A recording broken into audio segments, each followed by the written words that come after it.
दर्शकगण, श्रोतागण, भाई और बहनों, मातृशक्ति को नमन। चैनल 24+ न्यूज़ के खास, विशेष, मनमोहक, इंसानियत के सूत्र देने वाला, मानवतावादी बनाने वाला और हमारे जीवन का कैसे विकास हो, हम कैसे सर्वांगीण विकास करें, हम कैसे एक अच्छे इंसान बने, अपने जीवन को सुखी बनावें, औरों को सुख दें, हम परोपकार करें और अपने इस मानव जीवन को धन्य बनावें, उसके बारे में बताने वाला और हमारी नकारात्मक सोच को मिटा करके सकारात्मक सोच में बदलने वाला पुनरुत्थान कार्यक्रम में आपका हार्दिक स्वागत है, अभिनंदन है, सत्कार है। पुनरुत्थान का अर्थ होता है पुनर्जागरण, अवनति से उन्नति की ओर जाना, गिरकर से ऊपर की ओर उठना, व्यक्तित्व विकास करना, उन्नति करना, आगे बढ़ना और उसके साथ साथ में तरक्की करते रहना, प्रतिदिन तरक्की करते रहना, every day on new Heights, new Heights, new height. यही पुनरुत्थान कार्यक्रम का उद्देश्य और पुनरुत्थान कार्यक्रम का उद्देश्य यही है कि व्यक्ति का निर्माण हो, व्यक्ति अच्छा बने, व्यक्ति के विचार पॉजिटिव हों, व्यक्ति में सकारात्मक सोच हो। यही इसका मुख्य उद्देश्य है। न तो ये कोई तांत्रिक विद्या करता है, न तो मंत्र है, न तंत्र है, न विद्या है, न किसी तरह का कोई जादू है, न मैस्मेरिज्म है। ये पुनरुत्थान कार्यक्रम तो मात्र ऐसे ऐसे एपिसोड्स देता है जिससे आपकी सोच सकारात्मक बने। तो इसी क्रम में हमारे जीवन के लिए क्या आवश्यक है, किस चीज़ की सबसे ज़्यादा आवश्यकता है, उसके बारे में आज हम चर्चा करेंगे। आज का हमारा विषय है जल ही जीवन है। बहुत ही सुंदर विषय भाई और बहनों। अगर हम पूरी दृष्टि से सूत्रपात करें तो इस सारी पृथ्वी के ऊपर 75% जल है। सारी वसुधा के अंदर 25% जमीन है और 75% जल है, जो कि समुंदर के रूप में है। हम इस मनुष्य के शरीर की बात करें, इसमें 60% पानी है और 40% दूसरी चीज़ें हैं। यानी हमारे शरीर के लिए और हमारी पृथ्वी के लिए जहाँ हम निवास करते हैं, दोनों के अंदर ही जल की जो है अधिकता है। अधिकतम अगर किसी का रेशियो है तो वो जल का है। इसीलिए कहा गया है कि जल ही जीवन है, वाटर इज लाइफ। एक व्यक्ति को बहुत अच्छा भोजन 5 पकवान खिला दिए जाएं और उसको आधा घंटा 1 घंटा पानी न दिया जाए तो वो छटपटा जाएगा। अगर किसी व्यक्ति को यातना देनी है, पनिशमेंट देना है, उसको अच्छा खाना खिला के उसको पानी मत पिलाओ, वो तड़पता रहेगा और तड़पते तड़पते हो सकता है कि वो जीवन की लीला भी समाप्त कर ले। इसलिए पानी की हमारे इस शरीर के अंदर सबसे बड़ी आवश्यकता है और उपस्थिति है 60% की। और देखिए, मैं बोल रहा हूँ, मैं हाथ हिला रहा हूँ और मैं कोई भी एक्टिविटी करता हूँ, मैं नहीं, इस 84 लाख जीवा योनि का कोई भी प्राणी किसी तरह की एक्टिविटी करता है। अगर किसी के पास मन है तो मन से, वचन से, नहीं तो काया तो सबके पास है ही है। काया तो पेड़ पौधों के पास भी है और उस पेड़ पौधों काया के हिसाब से वो जो है वो अपना भोजन बनाते हैं और भोजन बना करके वो कार्बन डाइऑक्साइड को ग्रहण करते हैं सिंथेसिस के माध्यम से और ऑक्सीजन को छोड़ते हैं, वो भी गतिविधि करते हैं। इन सब गतिविधि को करने के लिए प्राण ऊर्जा की आवश्यकता होती है और वो प्राण ऊर्जा 4 चीज़ों से बनती है। उसके अंदर क्या क्या 4 चीज़ें हैं? पहले भोजन, दूसरा पानी जिसकी मैं बात कर रहा हूँ, तीसरा प्राणवायु ऑक्सीजन और चौथा धूप अग्नि। जैसे हमारे भोजन को पचाने के लिए जठराग्नि होती है और हमारे जो भोजन बनता है हमारी रसोई में, उसको पकाने के लिए अग्नि की आवश्यकता होती है। कच्चा भोजन खाएंगे तो पेट में दर्द होगा और व्यक्ति बीमार पड़ जाएगा। कई बार कच्ची रोटी खा ली जाती है, कच्ची कोई सब्जी खा ली जाती है तो क्या होता है कि हमारा पेट दुखने लग जाता है। इसका मतलब अग्नि की आवश्यकता होती है। इन चारों चीज़ों से हमारी प्राण शक्ति बनती है, प्राण ऊर्जा बनती है और उसी से हम कार्य करते हैं सारा। तो इसीलिए, और दूसरा देखिए, मेडिकल साइंस की बात करें तो मेडिकल साइंस क्या कहता है कि न्यूट्रिशियस भोजन लेना चाहिए। न्यूट्रिशियस भोजन का अर्थ क्या है कि हमारे भोजन के अंदर 20% प्रोटीन होना चाहिए और 10% कार्बोहाइड्रेट होना चाहिए, 10% फैट होनी चाहिए और उसके साथ में 6% मिनरल्स होने चाहिए और 60% पानी होना चाहिए। हमारे शरीर में पानी है। और एक प्रतिदिन प्रति गर्मी के दिन में तो आदमी को 3-4 स्वस्थ व्यक्ति को 3-4 लीटर पानी पीना ज़रूरी है। सर्दी में आवश्यकता कम होती है, 1-2 लीटर में काम चल जाता है। अगर गर्मी में हम पानी नहीं पीते हमें बीमारी हो जाती है, अजीर्ण हो जाता है। और पानी जो है हम अगर उपयोग लेते हैं अपने शरीर के लिए तो पानी एक बहुत बड़ा रसायन है। ये कई हमारे जो शरीर के अंदर जो किसी तरह के एसिड्स पैदा होते हैं, शरीर के अंदर कोई अशुद्धियाँ पैदा होती है, उसको वॉश करता है। हम देखिए कि अपना हाथ धोते हैं साबुन से तो हाथ क्या है, वॉश हो जाते हैं। और हर कार्य के बाद में हम हाथ धोते हैं, किस लिए करते हैं, वॉशिंग करते हैं। तो पानी क्या है कि इंद्र देवता है, पानी हमारी शुद्धि करता। हम स्नान करते हैं, जल के द्वारा हम शुद्ध हो जाते हैं। और कपड़े धोते हैं तो कपड़े पानी के धोने से जो है कपड़े साफ हो जाते हैं। तो सारी जीवन की प्रक्रिया में हमारी नहीं, हर प्राणी, जीवित प्राणी के लिए पानी है उसमें और उसकी आवश्यकता है। मैं आपको उदाहरण के द्वारा बताना चाहता हूँ कि हम तो इंसान हैं, हमारे लिए इतने बड़े बड़े हॉस्पिटल बने, एलोपैथी बनी है, होम्योपैथी बनी है, उसके साथ साथ के अंदर हमारी जो प्राकृतिक चिकित्सा है, आयुर्वेद है, सिद्धा है, और न मालूम कितनी कितनी हमारे पास पैथीज है। परंतु क्या आपने कभी सोचा है कि जितने पशु पक्षी है, हम तो नगण्य है संख्या में, के अंदर 84 लाख जीवों में मनुष्य सबसे कम संख्या में है, पशु पक्षी कितनी बड़ी संख्या में है, ये वायरस है, ये पेड़ पौधे कितनी संख्या में, वाइल्ड एनिमल कितनी संख्या। क्या आपने कभी सोचा है इनको ठीक कौन करता है? ये प्राकृतिक चिकित्सा से ठीक होता। वसुधा माँ करती है, नेचर माँ करती है। किसी भी भैंस को या किसी भी कुत्ते के कहीं पे लग जाती है तो वो पानी के अंदर जाकर के लोटपोट होता है। तो लोटपोट होने से देखिए मिट्टी लगती है, मिट्टी से प्राकृतिक चिकित्सा होती है, पानी लगता है, पानी से प्राकृतिक चिकित्सा होती है। आपने कभी देखा होगा जो बड़ी बड़ी भैंसें होती है, ये गर्मी के दिनों में पानी के अंदर, तालाब के अंदर बैठ करके बड़ी आनंद के साथ में एंजॉय करती है, उनको बड़ा सुख मिलता है और वह एंजॉयमेंट करने के बाद के अंदर दूध ज़्यादा देती है। आपने देखा होगा कि गायों को और भैंसों को नहलाया जाता है। किस लिए नहलाया जाता है? उनका शरीर गर्म हो जाता है, उसकी गर्मी, चमड़ी पे गर्मी चढ़ जाती है, तो नहलाने से, जल का उपयोग करने से वो चमड़ी ठंडी हो जाती है। आपने भी कभी देखा होगा कि जब स्नान करके हम बाहर करते हैं कितने हल्के महसूस हो करते हैं अपने आप को, बहुत जैसा लगता है कि शरीर का भार उतर गया। तो आप देखिए जल की कितनी बड़ी आवश्यकता है।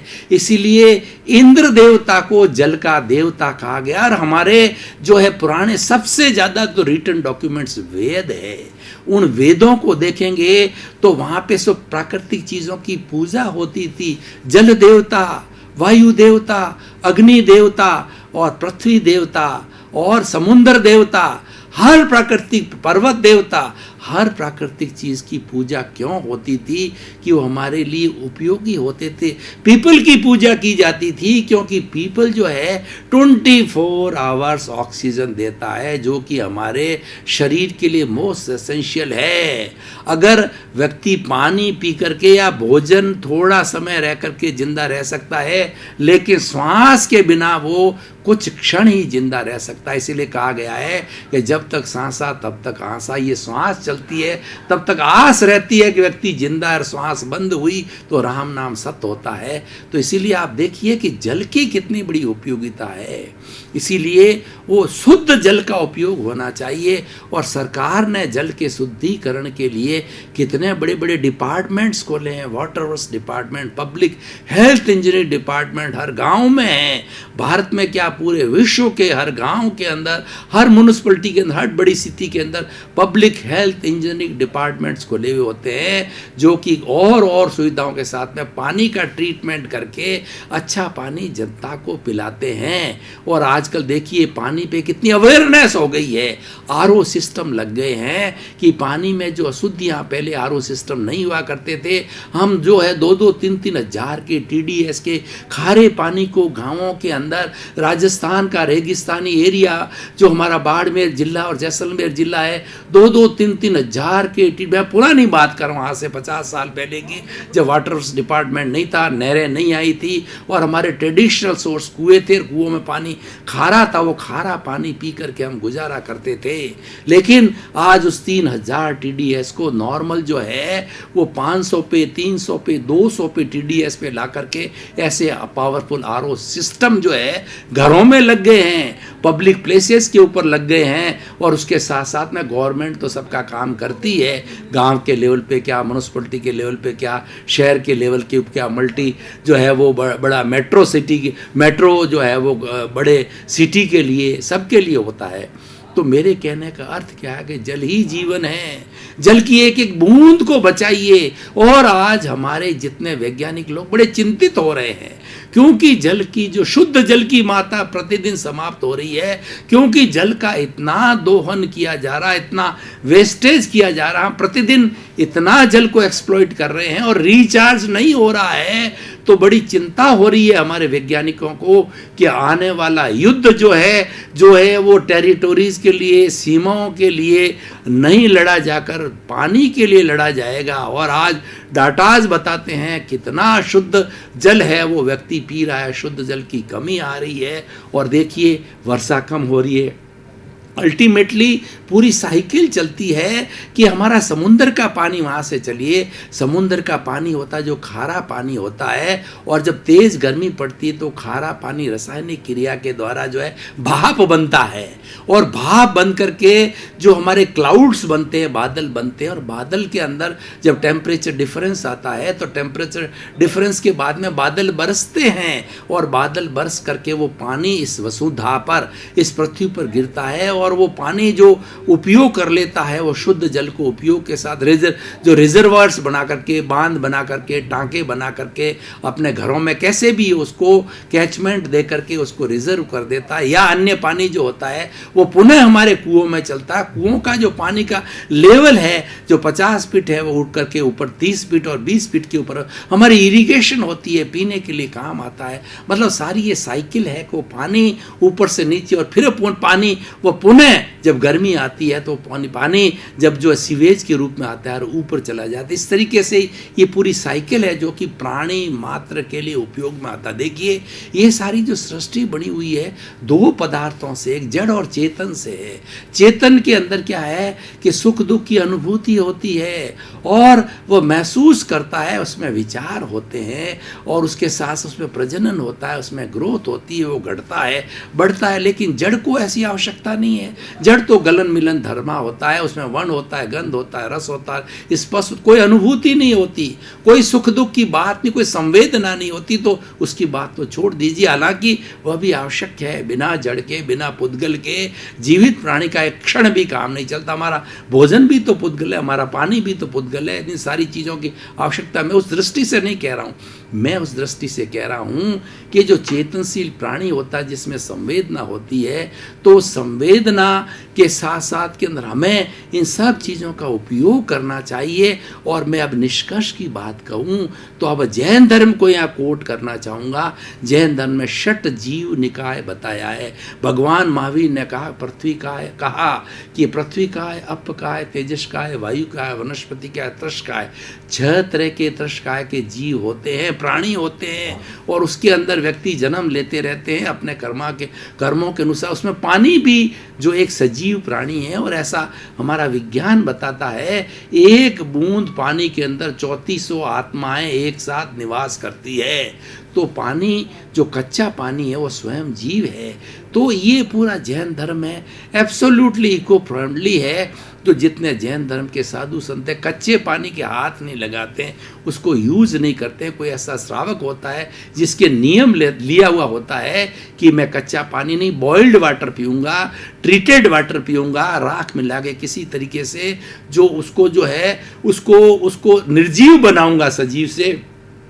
उस नियम वाले व्यक्ति का जो है वो कहना चाहिए कि उससे वो ग्रहण करते हैं, ग्रहण करके अपना जो है जीवन यापन करते हैं, क्योंकि वो 100% जो है वो अहिंसक होते हैं। इसलिए कोई तरह की षट जीव निकाय की हिंसा नहीं करते हैं, न करवाते हैं, न अनुमोदन करते। तो मैं क्या कहना चाह रहा हूँ, मैं ये कहना चाह रहा हूँ कि पानी का दोहन रोकिए। आप देखिए कि पब्लिक प्लेसेस के अंदर टूटी खुली रहती है, हमारे घर के अंदर जो पानी की टूटी खुली रहती है, हमको जो पानी एक बाल्टी में आधा बाल्टी में आराम से स्नान कर सकते हैं और हम 10-10 बाल्टी का उपयोग करते हैं, क्योंकि हमारे भारत के संविधान में रोटी, कपड़ा, मकान, पानी, शिक्षा, चिकित्सा ये सब चीज़ें गवर्नमेंट मुहैया कराती है और पानी का जो है ये फ्री बेचती है, ट्रांसपोर्टेशन चार्जेस मात्र लेती है सरकार। तो फ्री की जो है हम वैल्यू नहीं करते, उसका वेस्टेज करते हैं, उसका दोहन करते हैं। और ख़ास तौर से जो लोग लोभी हैं, मैं उनकी बात करता हूं कि आजकल उन्होंने जो है डाइंग की वगैरह की इतनी फैक्ट्रियां खोल दी है, रसायन मिला करके पानी का जो है प्रदूषित किया जाता है। वो प्रदूषित वाटर है पुनः हमारी नदियों में, तालाब में जाकर के मिलता है या हमारी ज़मीन के अंदर परकोलेट करता है, वो नीचे जाता है और नीचे जो हमारे पानी का जितना एक्यूफायर है जिसके अंदर पानी, उसमें जाकर के वो अशुद्धियाँ मिलती और अल्टीमेटली वो जो अशुद्धियां हैं, वो जहर है, वो घूम फिर करके मनुष्य के लिए आ रहा है। इसीलिए आज मनुष्य को ऐसा कहा जाता है, शुद्ध हवा नहीं, शुद्ध पानी नहीं, शुद्ध भोजन नहीं, शुद्ध जलवायु नहीं, कोई भी इतना पॉल्यूटेड हो गया। तो मैं ये कहना चाह रहा हूँ आज कि विषय के अनुरूप जो है पूरे विश्व की जनता से निवेदन कर रहा हूं कि जल के दोहन को रोकिए और इस जल को रिजर्व कीजिए। हमारा उत्तरदायित्व है कि हमारी जो आने वाली अगली जनरेशन है उसके लिए जो बेसिक एलिमेंट्स है, पृथ्वी, जल, अग्नि, वायु और आकाश, तो इन सब का जो है हमें इनका उपयोग उतना ही करना चाहिए जितनी हमारे शरीर को और हमारे समस्त 84 लाख जीवाणु प्राणियों का आवश्यकता है। और मनुष्य क्योंकि उसका सर्वश्रेष्ठ प्राणी है, उसको अनुशासन में रहना है, उसकी विशेष ड्यूटी है कि वो जल के जो है दोहन को, जल के वेस्टेज को, जल के मिसयूज़ को, जो प्रदूषण को, सबको रोके, क्योंकि मनुष्य ही रोक सकता है, दूसरा प्रदूषित करते ही नहीं है।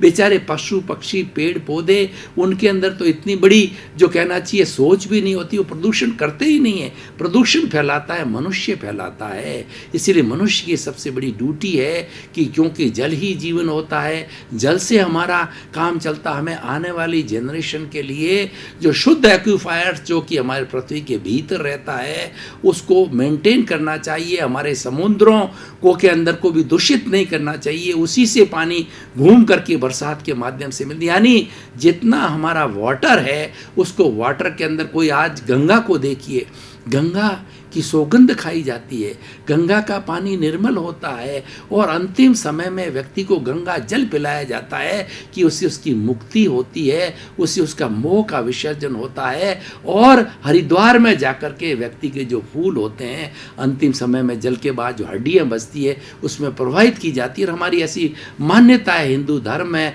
कि वहाँ प्रवाहित करने से उसके मन को शांति मिलती है, सुकून मिलता है। यानी ऐसी पवित्र गंगा आज कितनी जो है वो प्रदूषित हो गई, किसने किया? इंसान ने किया।